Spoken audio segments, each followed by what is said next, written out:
Hola chicos de Educatronics, ¿qué tal? Aquí de vuelta tu amigo Luis Trillo. Sé que me has extrañado por mucho tiempo, pero aquí estoy de vuelta para brindarte más sobre el divertido mundo de la química. Y el día de hoy lo que vamos a trabajar es ese proceso por el cual de repente en el colegio habrás escuchado cómo del agua pueden generar hidrógeno y oxígeno. Siempre por ahí de repente, cuando has visto tu libro de ciencias naturales, decían que agarres una bateíta, por ahí le metas unos cablecitos, unos tubitos volteados, conectas a una pilita y ¡voilá! Comienza a salir un burbujeo a ambos extremos. Esto es, estoy generando que el agua se descomponga en hidrógeno y oxígeno, pero para ello utilizamos la corriente eléctrica como un agente externo para que nos ayude a realizar el proceso. Hoy, muchachos, vamos a ver ese proceso y ese proceso se llama electrólisis, así que te invito a que me acompañes y te subas al bus de la química.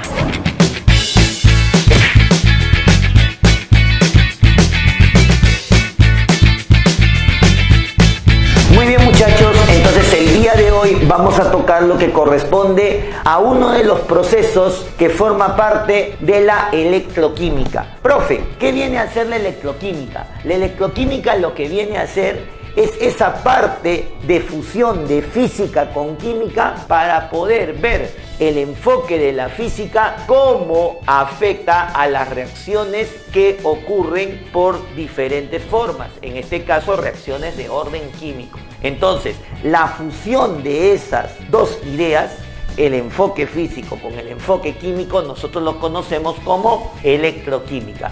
Y uno de los tantos procesos que vemos en la electroquímica es el proceso que tenemos aquí como electrólisis. ¿Qué cosa viene a ser una electrólisis? Bueno, si nos basamos en la terminología, lisis, tú sabes que significa ruptura, desmembramiento, descomposición. Ruptura, desmembramiento, descomposición, ¿a causa de qué? De la electricidad. O sea, si nos vamos literalmente a la palabra, electrólisis sería una descomposición por corriente eléctrica. Ahora, esa descomposición vamos a empezar a analizar. Entonces, como generalidades, mencionaremos que la electrólisis es un proceso electroquímico, como ya te comenté, es esa fusión, ¿no? Ese Goku Vegeta de la física con la química. En este caso, proceso electroquímico donde la corriente eléctrica continua. Eso es importantísimo. El paso de la corriente eléctrica continua va a originar reacciones redox. Ahí está la fusión. Corriente eléctrica, física, reacciones redox, química. La corriente eléctrica va a ocasionar que hayan reacciones de tipo redox. Y tú debes recordar en un video que hice que las reacciones redox eran aquellas donde habían transferencia de electrones. ¿De acuerdo? Transferencia de electrones. Recuerda, había ganancia, reducción, había pérdida, oxidación. Y si tú recuerdas esa idea y lo aplicas a la física, todo flujo de electrones va de la mano con la corriente eléctrica. Ahora, ¿por qué remarcamos el término de que sea corriente eléctrica continua? Tú debes recordar por física que hay dos tipos de corriente. La corriente unidireccional, que es la corriente continua, la que uno toma en sentido convencional, y la corriente alterna, cuya polaridad comienza a cambiar. En cambio, en la corriente continua, la polaridad está definida. Se sabe cuál es el polo negativo, se sabe cuál es el polo positivo para el flujo de la corriente. En cambio, en la corriente alterna, la polaridad comienza a cambiar. Un claro ejemplo es cuando tú ves a un electricista haciendo los empalmes de cable de luz. Él no te pregunta, señor, ¿cuál es el interruptor positivo, cuál es el interruptor negativo? Él simplemente agarra el cable y empalma en el tornillo que él crea conveniente. ¿Por qué? Porque la polaridad va cambiando. En cambio, si tú esa idea la tratas de aplicar a un control remoto, de repente a tu carrito, ¿te acuerdas cuando eras pequeñito y tenías tu carrito control remoto, si le ponías tu pilita Duracell? Entonces, ¿qué pasaba si tú la pilita Duracell la ponías al revés de lo que indicaba mencionaba las especificaciones, simplemente no había contacto. ¿Por qué? Porque los polos están definidos. Entonces, a eso es lo que conocemos como corriente continua. Y para que se aplique una electrólisis, la corriente debe ser de ese tipo. Luego te explico por qué obligatoriamente.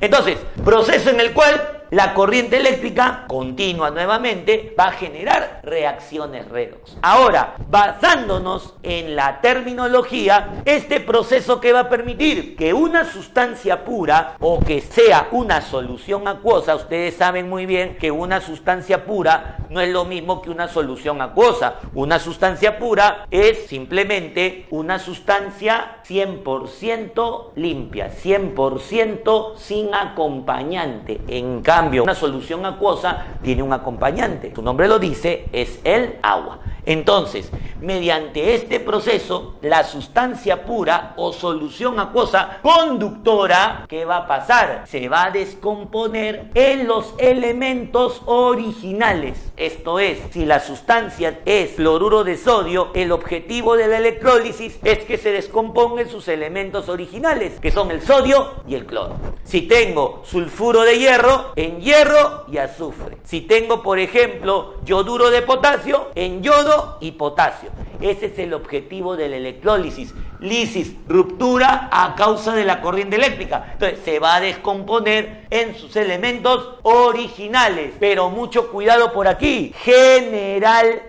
Y con eso ya te pongo en voz de alerta. ¿Por qué? Porque al decirte generalmente, quiere decir que hay casos en los cuales, por más tenga, digámoslo así, cloruro de sodio, no nos va a salir sodio, no nos va a salir cloro tal vez. O de repente tengo sulfuro de hierro y no nos salga hierro, no nos salga azufre. Profe, pero usted está diciendo que la electrólisis busca descomponer a la sustancia conductora en sus elementos originales.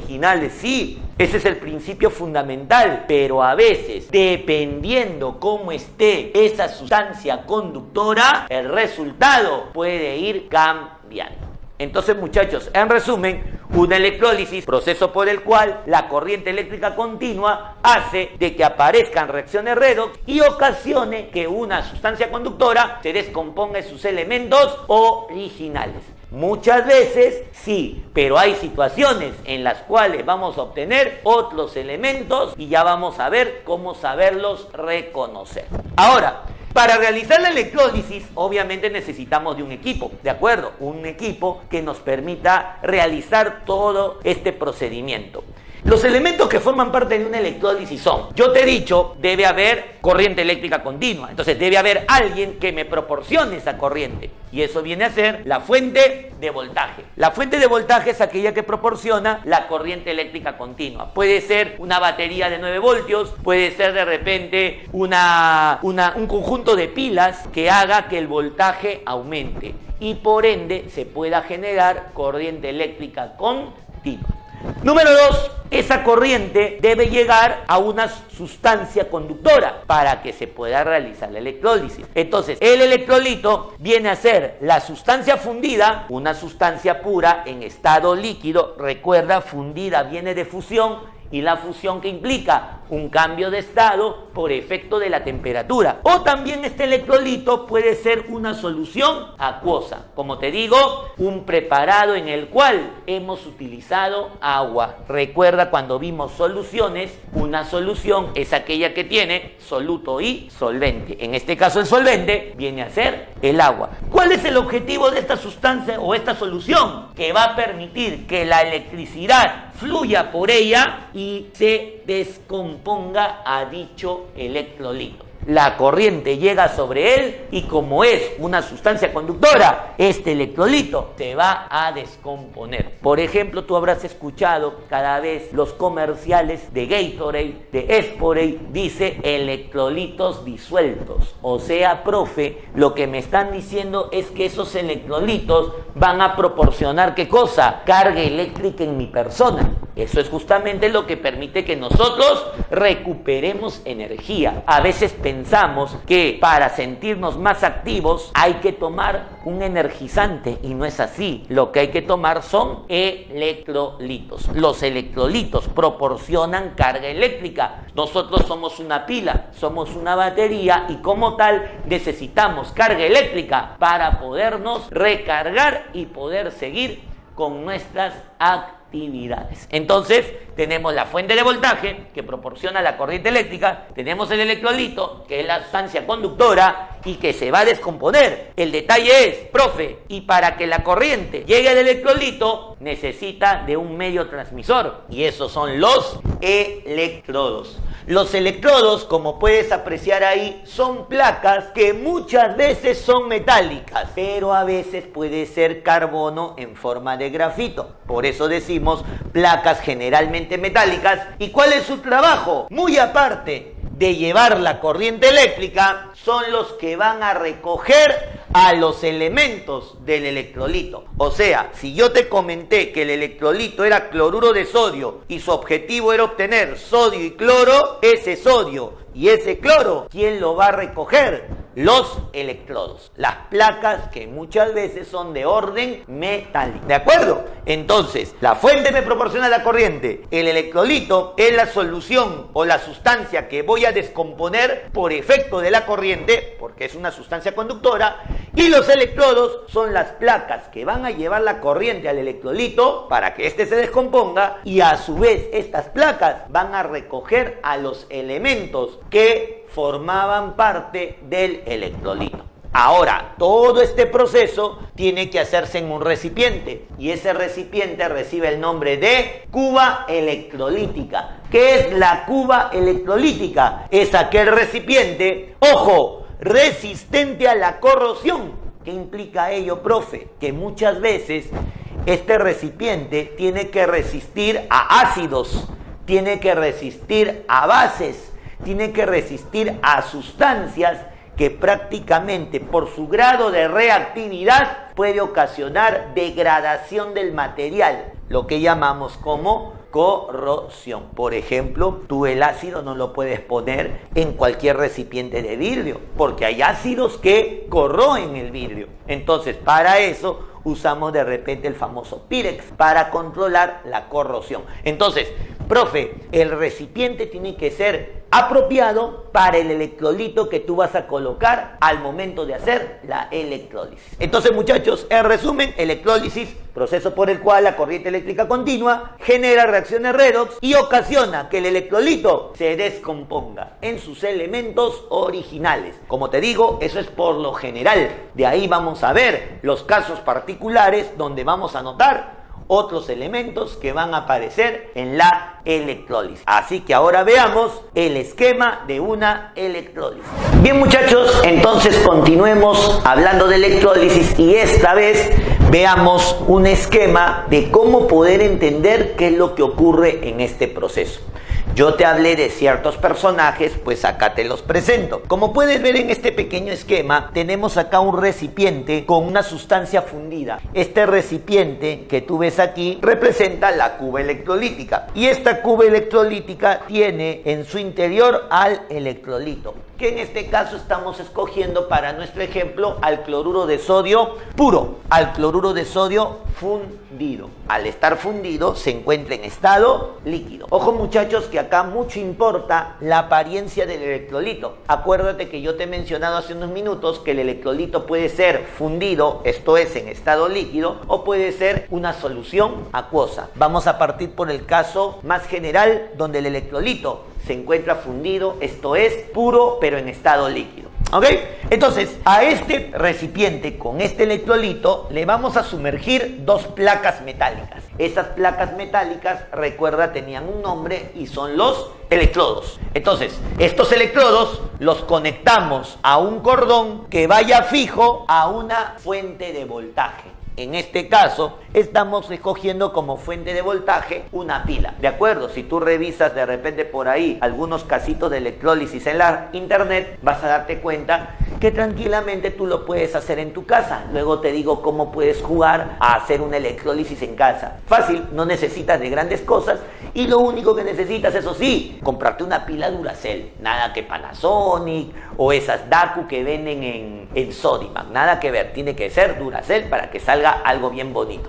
Entonces, tenemos por acá entonces el esquema, profe, mi recipiente, la cuba electrolítica, mi electrolito, en este caso el cloruro de sodio fundido, mis electrodos, conecto el cable a la fuente de voltaje y la corriente comienza a circular. La corriente comienza a avanzar. Y tú debes recordar, en este caso, muchacho, que si estamos hablando de corriente eléctrica continua, la polaridad de una pila es un extremo positivo y un extremo negativo. Y por física tú sabes muy bien que el sentido de la corriente convencional es que salga del positivo, ahí está, sale del positivo, ahí está la corriente, y regrese por el negativo.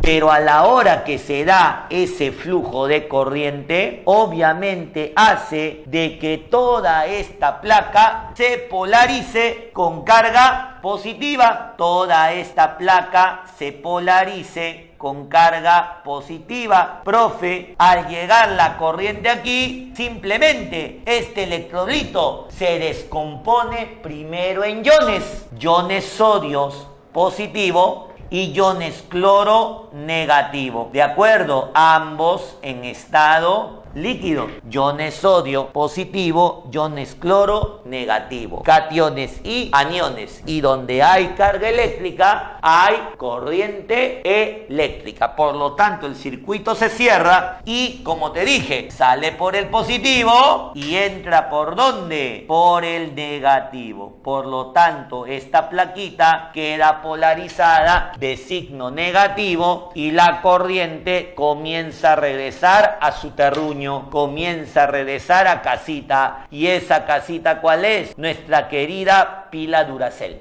Y ahí se cierra el circuito de la electrólisis. La corriente convencional sale por el positivo y entra por el negativo.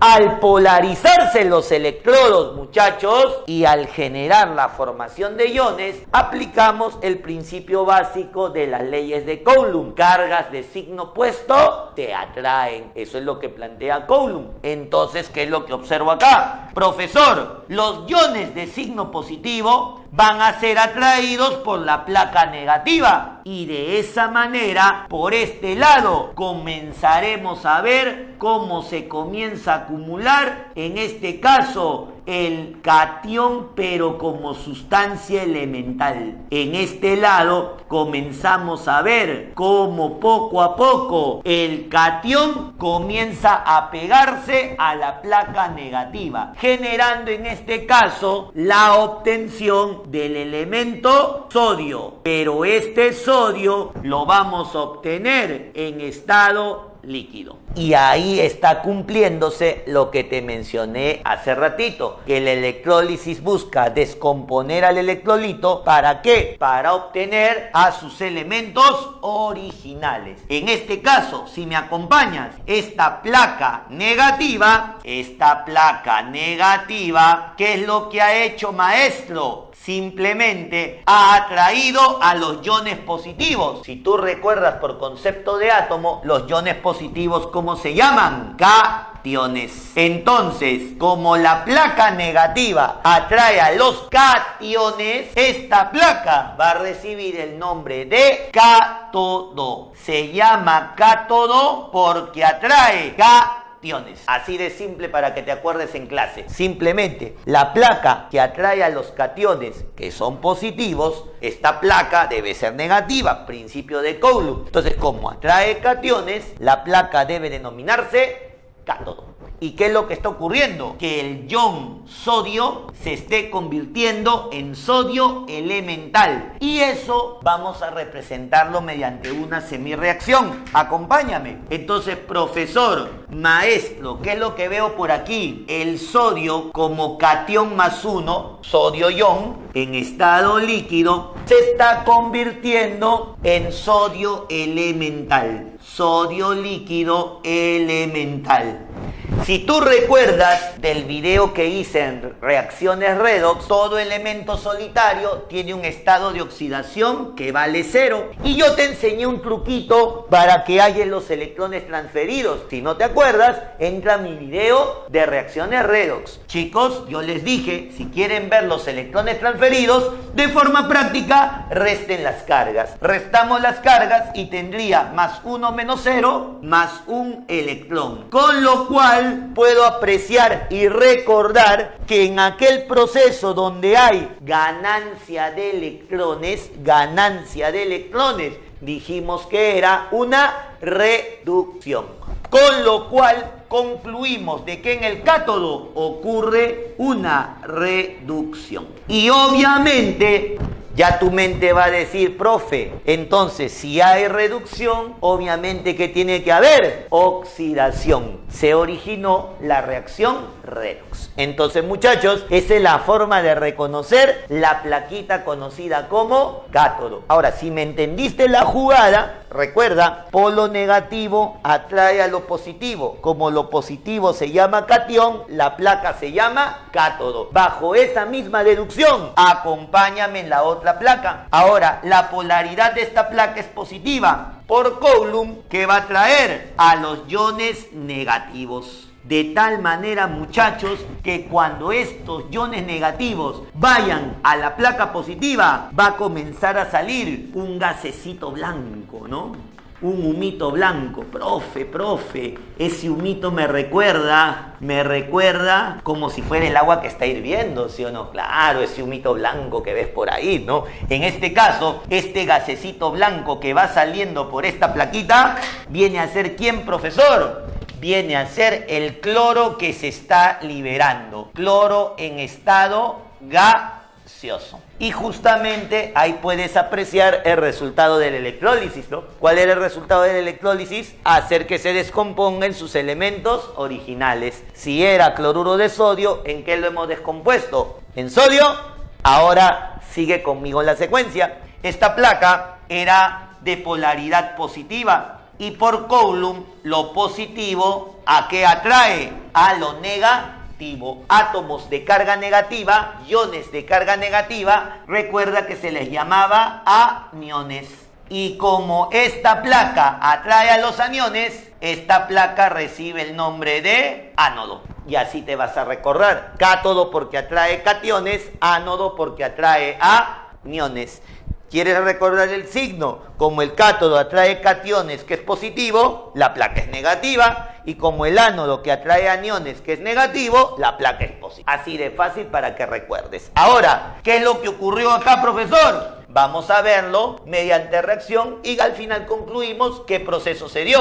Entonces, profe, yo veo acá que el cloro negativo en estado líquido se está transformando en cloro gaseoso. Tú sabes muy bien que el estado gaseoso del cloro es como gas diatómico. Entonces, tú debes recordar por redox que estas cantidades tienen que ser iguales. Entonces, por acá multiplicamos por 2. ¿Y qué es lo que vamos a tener? Si él vale 0 por ser sustancia elemental, tengo menos 2, tengo 0, y acá ¿cuánto se genera? Menos 2 electrones. Con lo cual puedo confirmar de que hay una pérdida de electrones. Y si hay pérdida de electrones, estamos diciendo que está ocurriendo una oxidación. Donde hay reducción, debe haber oxidación. Por lo tanto, el proceso que se ha generado es un proceso redox. Entonces, muchachos, eso es lo que ocurre en la electrólisis. Ese es de forma gráfica lo que te he explicado teóricamente por aquí. Ahora, de forma práctica, si es que Profe, ¿cómo me recuerdo si es reducción? ¿Cómo me recuerdo si es oxidación? Hay un truquito básico para que te acuerdes. Simplemente consonante, consonante, vocal, vocal. Repito, consonante, consonante, vocal, vocal. Oxidación es vocal, ánodo tiene vocal. Reducción es consonante, cátodo, consonante. Consonante, consonante, vocal, vocal. Si es que no quieres acordarte todo, pero yo sé que tú eres un súper cachimbo, un muchacho que está aspirando a ingresar a una de las más fuertes universidades del Perú, que son la Uni San Marcos, entonces hay que aprenderlo como es. Pero si por ahí a veces los cables se nos cruzan, muy bien, consonante, consonante, vocal, vocal. No te olvides, el cátodo, placa negativa, atrae cationes y genera la reducción del proceso. Mientras que en el ánodo la placa es positiva, atrae aniones y ocurre la oxidación del proceso. Para cerrar este esquema, muchachos, yo les he dicho, la corriente sale del positivo y entra por el negativo. Entonces la corriente está fluyendo de ánodo a cátodo y eso ocurre por el conductor externo. Entonces eso no te olvides y te lo voy a anotar aquí. La corriente circula de ánodo a cátodo. Eso nunca te olvides porque ya han hecho esa pregunta en admisión. ¿La corriente circula de ánodo a cátodo por el electrolito? No, por el conductor externo. ¿Por qué? Porque es la batería la que proporciona la corriente continua. Para cerrar esta parte y ver algunos casos de electrólisis, te comenté que no podía ser corriente alterna porque la polaridad cambiaba. Fíjate acá. Esta es continua porque la polaridad está marcada, positiva y negativa. ¿Qué pasaría si fuera alterna? Al ser alterna, esta polaridad constantemente estaría variando. Al estar variando, no vas a tener la certeza de qué vas a obtener en cada placa. ¿Por qué? Porque por un rato es positivo, por un rato es negativo, por un rato es negativo, por un rato es positivo.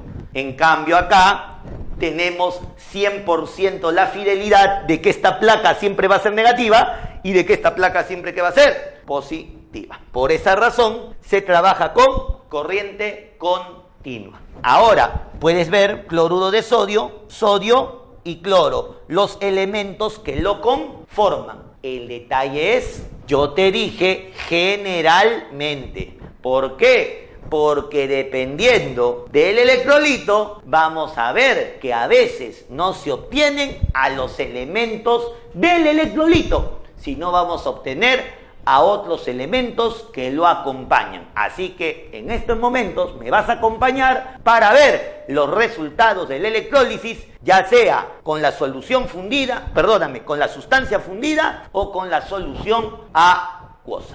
Bien muchachos, entonces como te había comentado, con respecto a las soluciones acuosas concentradas, había que tener mucho cuidado con referencia a lo que se obtiene de la electrólisis. Hace ratito hemos hablado de que si el electrolito es una solución acuosa y presenta a un metal activo, este cede su lugar al hidrógeno para que pueda capturar hidrógeno en el cátodo, pero el metal reacciona rápidamente con el agua para formar un hidróxido. Ahora vamos en el caso del ánodo, porque en el ánodo también puede ocurrir una cuestión similar. Acompáñame por aquí. Planteamos lo siguiente. Vamos a tener ahora un electrolito, una solución acuosa concentrada que ya te comenté, pero en este caso el electrolito va a presentar oxoaniones de ácidos fuertes. Recuerda que los ácidos fuertes son aquellos ácidos que tienen su máximo número de oxidación. Entonces su respectivo oxoanión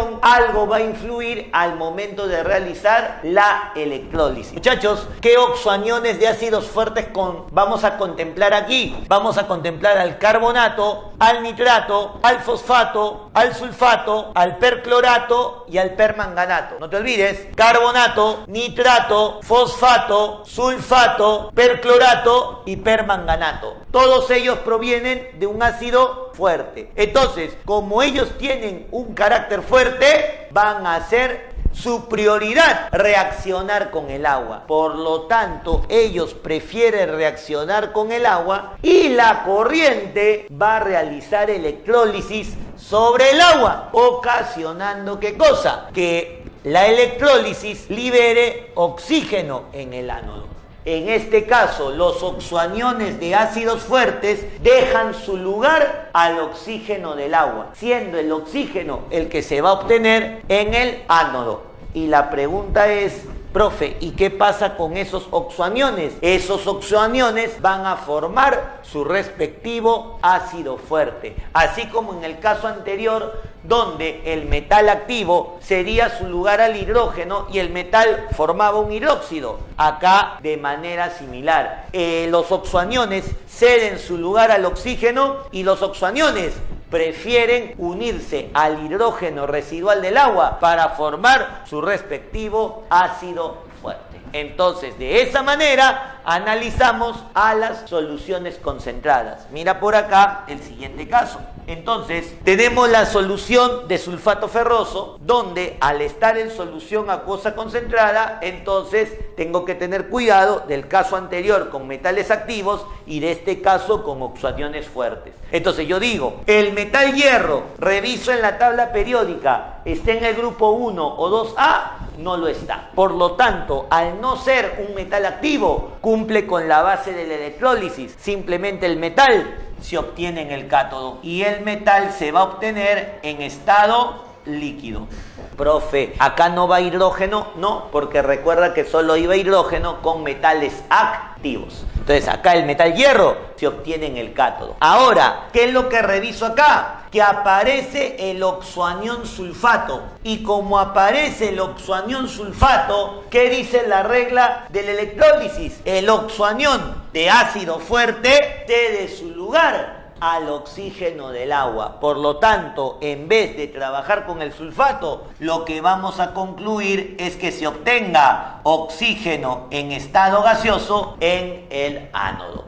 De tal manera que esta electrólisis genera en el cátodo hierro líquido y en el ánodo oxígeno gaseoso. Y profe, ¿y este sulfato qué va a hacer? Va a formar su respectivo ácido. Por lo tanto, al finalizar el proceso, la solución resultante va a ser de ácido sulfúrico. Ácido sulfúrico en solución acuosa. Con lo cual obtenemos el carácter ácido a la solución. Entonces, mientras que en el otro caso se generaba un carácter de base, ahora lo que estamos generando es un carácter ácido.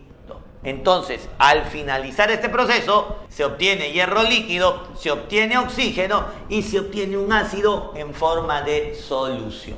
Ese es el análisis, muchachos, cuando trabajamos con soluciones acuosas concentradas. Entonces, no te olvides, profe, si está fundida, si está 100% purita, es el caso general. En el cátodo se obtiene el metal en líquido y en el ánodo al no metal en estado gaseoso. Cuando analizamos soluciones acuosas concentradas, ya hay agua de por medio, que tengo que revisar si el metal es activo. Este metal cede su lugar al hidrógeno en el cátodo y el metal prefiere formar una base, prefiere formar un hidróxido. Y en el caso de los oxoaniones fuertes, simplemente estos ceden su lugar al oxígeno gaseoso en el ánodo y estos prefieren formar su respectivo ácido fuerte. Ese es en el caso que hemos trabajado ahorita, pero con las soluciones acuosas concentradas. Ahora vamos a un tercer caso, que son las soluciones acuosas diluidas. Y si tú haces un recordar de ese video que hice con respecto a soluciones, yo te comenté que una solución diluida es aquella donde prácticamente la cantidad de soluto ni se percibe. Hay soluto sí, pero no se siente. Prácticamente es despreciable. De tal manera que cuando llegue la corriente, creo que la pregunta es obvia: ¿a quién va a descomponer? Si el soluto es insignificante, prácticamente el soluto se esconderá dentro de la solución y la corriente va a desquitar todo su poder. ¿Con quién? Con el agua. Por eso señalamos aquí, como la cantidad de soluto es despreciable, la electrólisis la sufre el agua, liberando hidrógeno gaseoso en el cátodo y oxígeno gaseoso en el ánodo. Siempre que trabaje con soluciones acuosas diluidas, a ojos cerrados cerrado. Si es diluido, siempre vas a decir que en el cátodo se va hidrógeno gaseoso y en el ánodo se va oxígeno gaseoso. No interesa qué tipo de compuesto sea, no interesa qué tipo de soluto sea, siempre que sea una solución diluida, el objetivo es obtener hidrógeno y oxígeno, nada más. ¿Y cómo puedes darte cuenta y comparar con los otros casos de cloruro de sodio? Mira, otra vez cloruro de sodio. En el primer caso salía sodio y cloro, porque era 100% purito. Luego, cuando vimos en solución concentrada, hidrógeno en el cátodo y cloro en el ánodo, porque el sodio era un metal activo. Pero ahora que es una solución diluida, simplemente, por más que sea cloruro de sodio, el objetivo es obtener hidrógeno y oxígeno en cada placa de la electrólisis. ¿Por qué? Porque la corriente afecta al agua en la descomposición del proceso. Entonces, dependiendo, como te digo, dependiendo del tipo de sustancia que tengas, cómo la tengas, el resultado de la electrólisis va a ir cambiando. ¿Y eso en qué influye? Bueno, muchachos, eso influye en los aspectos cualitativos de la electrólisis. Cuando hablamos de los aspectos cuantitativos de la electrólisis. Cuando hablamos de aspectos cuantitativos nos referimos al resultado en cuanto a la cantidad de sustancia que podemos obtener de esta.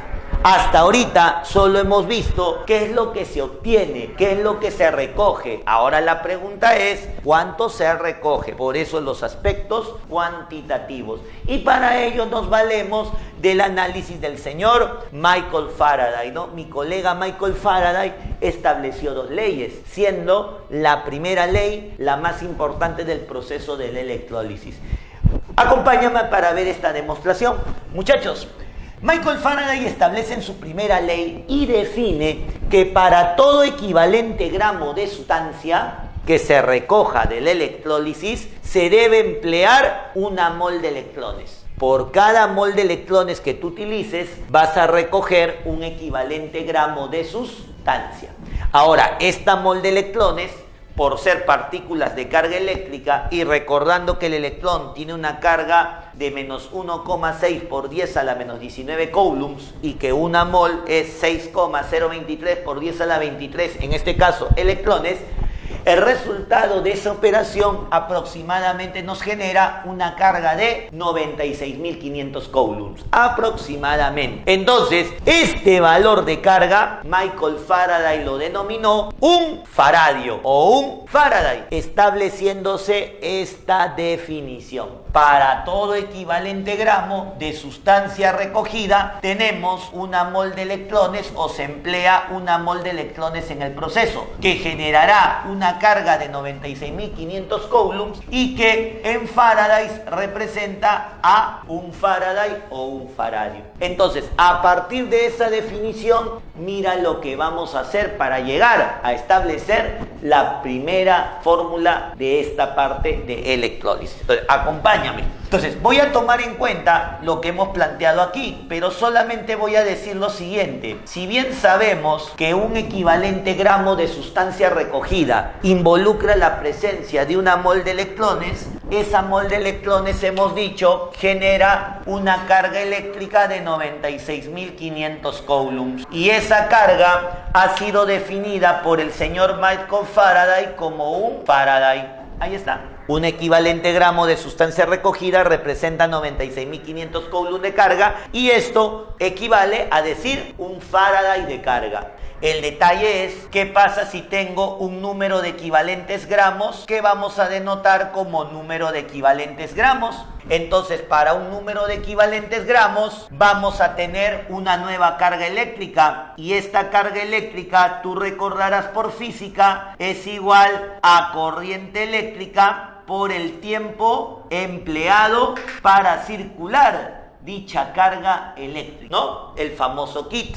carga eléctrica es igual a corriente eléctrica por el tiempo empleado. Entonces, para un número de equivalentes gramos, vamos a generar una carga eléctrica que es igual a corriente por tiempo, y eso va a generar un número de Faraday que vamos a despejar. Para un equivalente gramo, la carga es de 96.500 y eso equivale a un Faraday de carga. Como tengo un número de equivalentes gramos desconocido, eso me generará una carga desconocida, que es I por T, y eso a su vez representará un número de Faraday desconocido. Entonces, si aplicamos una regla de 3 convencional, vamos a concluir lo siguiente: que el número de equivalentes gramos, si hacemos el despeje, va a ser igual a ¿qué? A corriente por el tiempo dividido entre 96.500 y por T por 1 sobre 96.500. Y como el número de equivalentes gramos está en la misma proporción que el Faraday, esto representará a un número de Faraday. Lo que acabamos de realizar acá, muchachos, es, aunque ustedes no lo crean, prácticamente el 90% de la demostración de la fórmula de la primera ley de Faraday. El número de equivalentes gramos tiene como representación corriente eléctrica por tiempo del proceso sobre 96.500, y esto es igual al número de Faraday. Como este equivalente gramo va asociado al proceso de la electrólisis, a este equivalente gramo se le conoce como el equivalente electroquímico. Equivalente electroquímico. ¿De acuerdo? Profe, pero es lo mismo que número de equivalentes gramos. Claro, es lo mismo, solo que nosotros los químicos hemos creado nombres alternos para el proceso que estás analizando. En este caso, como estás analizando una electrólisis, este equivalente es parte de la electroquímica, por eso se le llama equivalente electroquímico. Y algunos autores a este equivalente electroquímico lo denotan con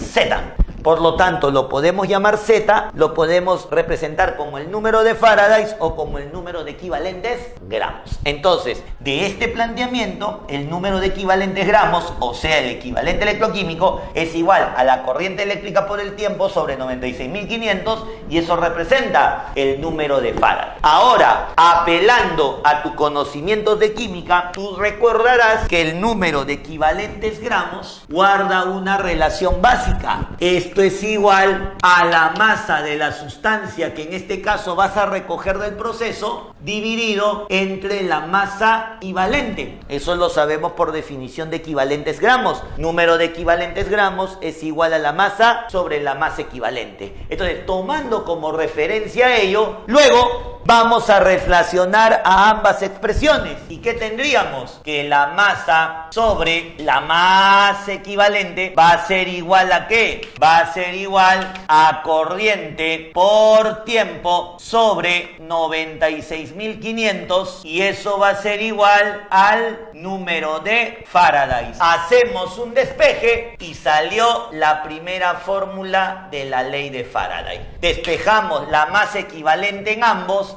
y tendremos como primera expresión masa equivalente por la corriente por el tiempo dividido entre 96.500. Y si hago el despejo en la otra, sería masa equivalente por el número de Faraday. Y de esa manera hemos demostrado la primera ley de Faraday. Y esa es la primera ley que siempre tú empleas para el cálculo de tus problemas de electrólisis. Simplemente, que hemos hecho ver cómo se obtiene el número de equivalentes gramos en base a la definición de Faraday, y luego asociarlo con el concepto que tenemos de número de equivalentes gramos. No te olvides, el número de equivalentes gramos viene a ser la relación de ¿quiénes? De la masa entre la masa equivalente. Relacionamos a ambas expresiones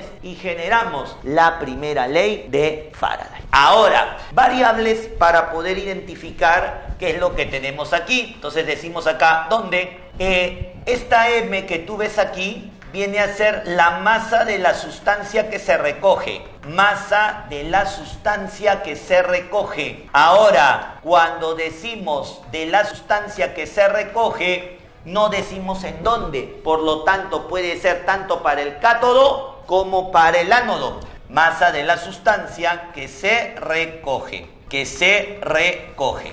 Y esta masa la evaluamos en gramos. Y ahí justamente es donde viene el detalle, pues. Dependiendo de lo que tú recoges, la masa equivalente que vas a emplear es la masa equivalente de lo que vayas a recoger. Masa equivalente de la sustancia que se recoge. Masa equivalente de la sustancia que se recoge. Y justamente ahí viene el detalle del análisis que hemos hecho de la electrólisis. Hace ratito que te dije que en la electrólisis no siempre se recoge los elementos del electrolito. Hemos visto que en algunos casos se recoge hidrógeno, se recoge oxígeno, y eso ¿qué hace? De que la masa equivalente vaya cambiando. ¿De acuerdo? Tienen que saber qué tipo de sustancia es la que se está recogiendo. Y viene a ser la corriente eléctrica, esto es la intensidad de corriente que va a pasar por la electrólisis, por el electrolito, intensidad de corriente eléctrica. No te olvides lo que hemos dicho, la corriente debe ser continua, ¿no? Y se evalúa en A de ¿qué? De amperios, ¿de acuerdo? Por ahí en francés, ¿no? Usamos el ampère, ¿no? El ampère.